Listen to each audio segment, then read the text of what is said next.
الله الرحمن الرحيم سبح اسم ربك الأعلى الذي خلق فسوى والذي قدر فهدى والذي أخرج المرعى فجعله غثاء أحوى سنقرئك فلا تنسى إلا ما شاء الله إنه يعلم الجهر وما يخفى ونيسرك لليسرى فذكر إن نفعت الذكرى سيذكر من يخشى ويتجنبها الأشقى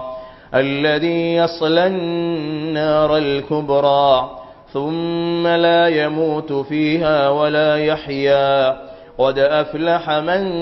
تزكى وذكر اسم ربه فصلى